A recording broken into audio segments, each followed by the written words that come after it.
प्रिय विद्यार्थियों, मैं doctor Lokendra Kumar, assistant professor Hindi, Shri Govind Guru राजकीय महाविद्यालय बांसवाड़ा, आपके समक्ष उपस्थित हूँ एक बहुत ही महत्वपूर्ण प्रश्न को लेकर के।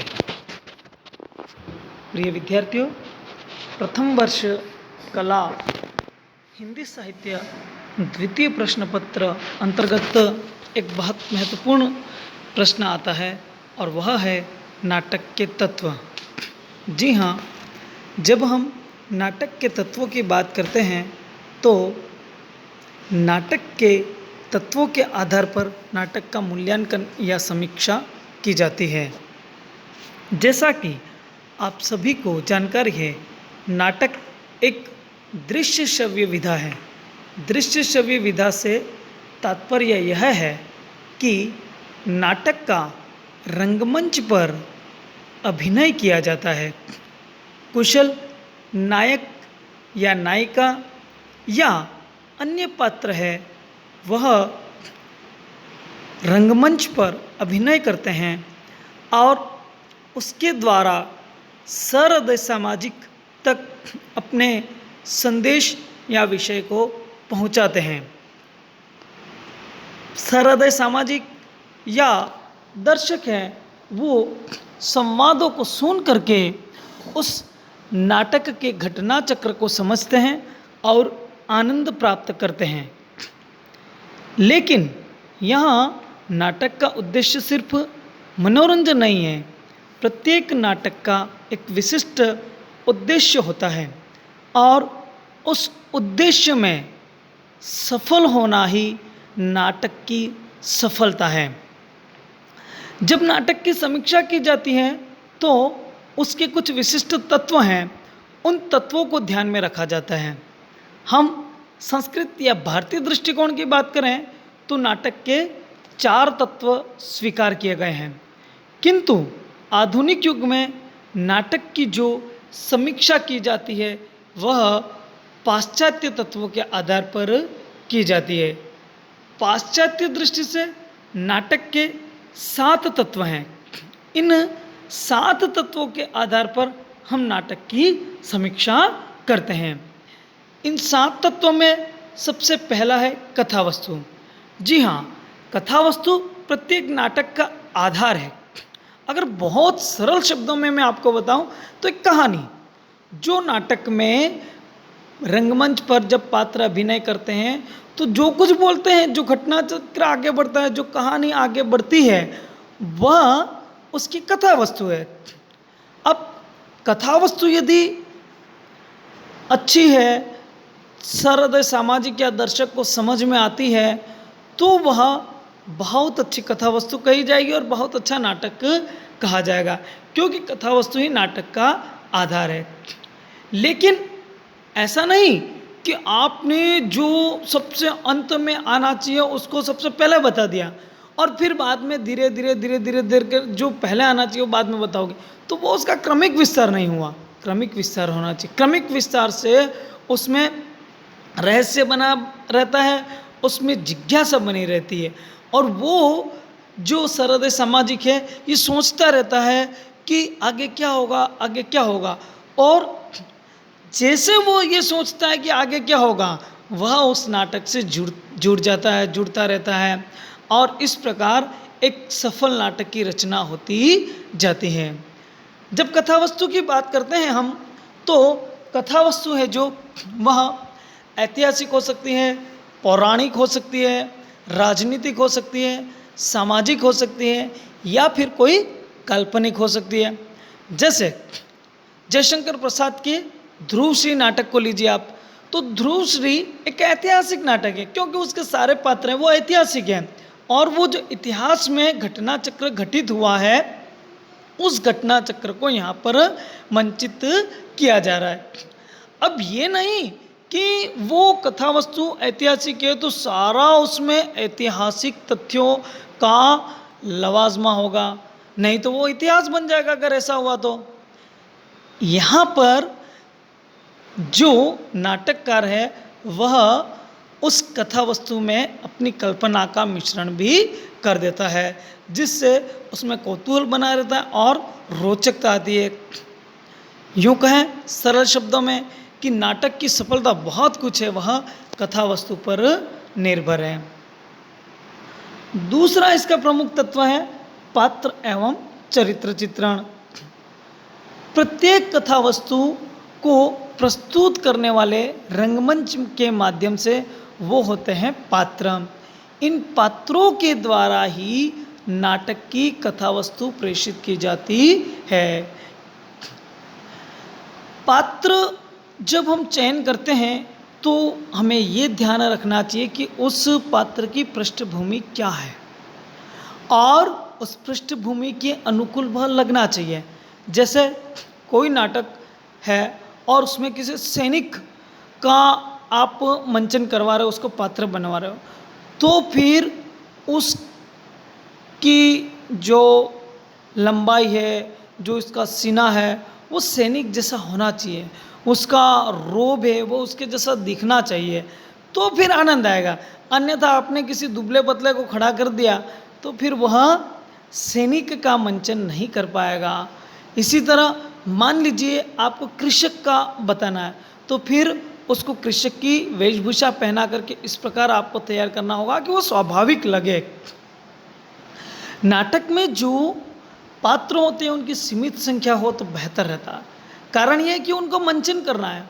अगर बहुत ज़्यादा पात्र हो गए तो वो सही तरीके से मंचन भी नहीं कर पाएंगे और इसके साथ में ही वहाँ पर भीड़ भड़क का होगा, तो दर्शक ये समझ ही नहीं पाएगा कि कौन सा पात्र है और किसका मंचन कर रहा है।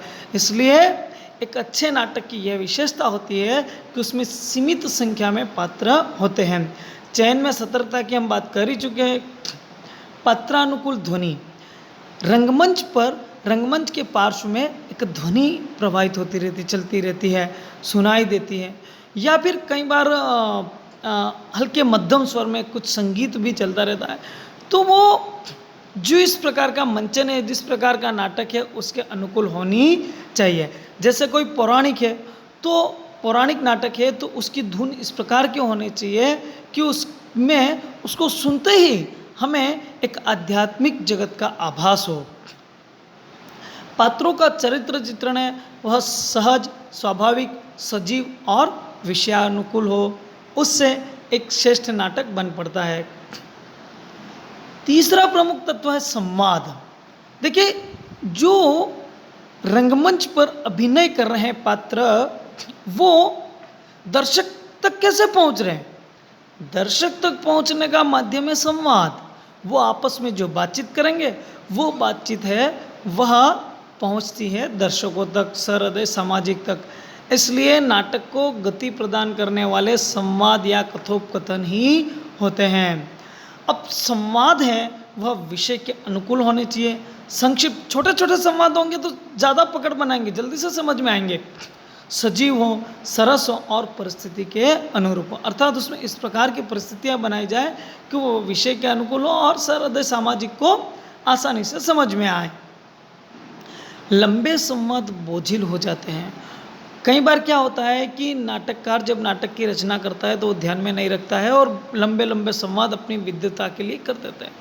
लेकिन उसमें दिक्कत क्या होती है कि फिर वो संवाद जब बोलेंगे तो उसको दर्शक समझ नहीं पाएंगे, और जब दर्शक समझ नहीं पाएंगे तो विषय का उन तक सही तरीके से प्रेषण नहीं हुआ।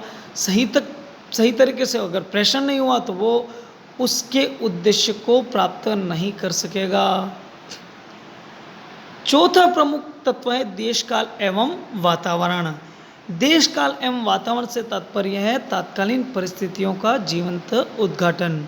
नाटक की जो पृष्ठभूमि है, जो कथा वस्तु है, उसकी उस समय की परिस्थितियाँ क्या रही, उनका नाटक पर प्रभाव होना चाहिए। परिस्थितियों व परिवेश का चित्रण नाटक को स्वाभाविकता व जीवंतता प्रदान करता है।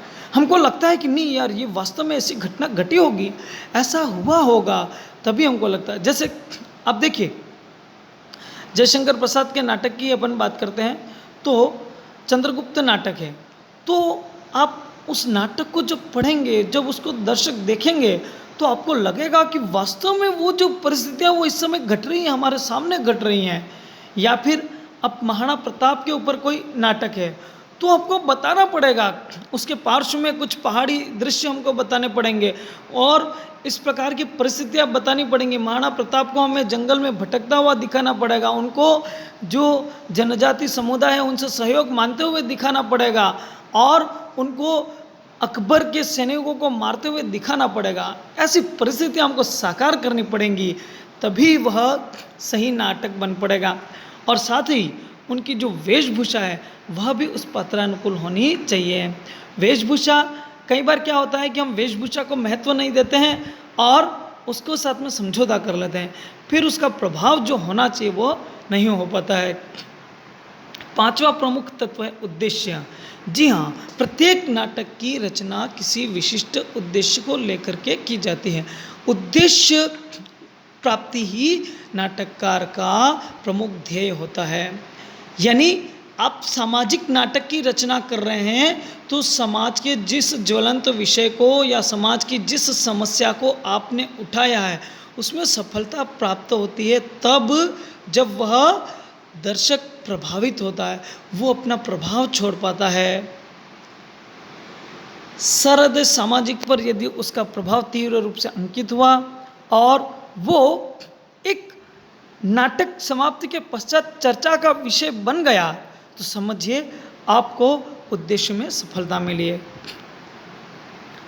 छठा प्रमुख तत्व है भाषा शैली। जी हाँ, नाटक की भाषा शैली वह भी महत्वपूर्ण तत्व है।